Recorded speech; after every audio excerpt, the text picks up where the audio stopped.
మెతుకు ఎందుకు కాకూడదు? ఒక గుడికి వెళుతున్నారు, ఒక ఇటుక ఎందుకు కాకూడదు? ఈరోజు స్వామివారికి వస్త్రాలు ఇస్తున్నారు, మనం ఎందుకు ఇవ్వకూడదు? ఇటువంటి భావన చేత మనలో గూడు కట్టుకున్నటువంటి స్వార్థభావం పోతుంది.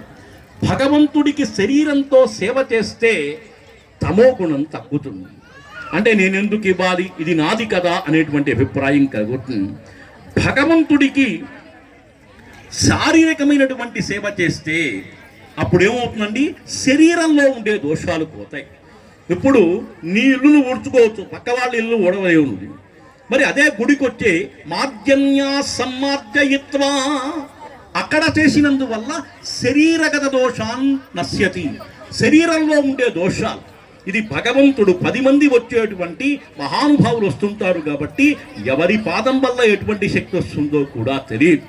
అందుకే కొండపైన ఈ మధ్య నేను బ్రహ్మోత్సవానికి గరుడ సేవ చెప్పేటప్పుడు బయటకు వస్తుంటే ఒక మహాభక్తుడు పొరకతో ఊడుస్తున్నాడు, మొత్తం అంతా ఎంతో శ్రద్ధగా ఊడుస్తున్నాడు.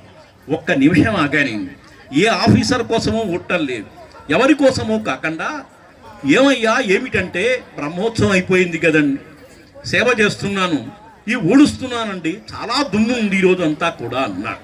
అంటే మంచి పని చేస్తున్నావయ్యా చాలాను, నువ్వు చాలా చిన్న ఉద్యోగం చేసినప్పటికీ భక్తితో చేస్తున్నావంటే ఆ పొరక పక్కన పెట్టి నమస్కారం చేశాడు. అయ్యా, ఈ లక్షలాది మంది భక్తులు ఎంతోమంది వస్తుంటారు, వాళ్ళల్లో మహాభక్తులు ఉంటారు కాబట్టి ఆ భక్తులు నడిచినటువంటి దోవ దాన్ని నేను ఉడుస్తున్నాను కాబట్టి రవ్వంత ఫలితం వచ్చినప్పటికీ నాకు చాలయ్యా, అందుకునే ఈ పని చేస్తున్నాను. వృత్తి ధర్మంలో భగవంతుణ్ణి చూడటం అంటే ఇదేనండి. మనం చేసేటువంటి సేవ పవిత్రం కావాలి. అటువంటి సేవ చేతనే పరిపూర్ణమవుతాయి ధర్మములంతా కూడా. ఏదో మెకానికల్గా ఎవరి కోసమే చేయకుండా గొప్ప కోసం కాకుండా త్వదీయం వస్తు గోవింద తుభ్యమేవ సమర్పయే, నేనిస్తున్నాను నువ్వు చేయటం కాకుండా భగవంతుడిచ్చింది నీకు ఇస్తున్నాను అనేటువంటి భావంతో కార్యక్రమాన్ని చెయ్యాలి. మరి ఈ కార్యక్రమంలో పెద్దలు, గౌరవనీయులు, మహానుభావులు, మహాపాండిత్యం కలిగినటువంటి వారు ఇక్కడికి వచ్చారు. పెద్దవారు ఈ కార్యక్రమాన్ని నిర్వహిస్తారు.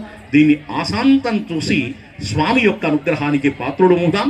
గోవింద గోవింద గోవింద గోవింద గో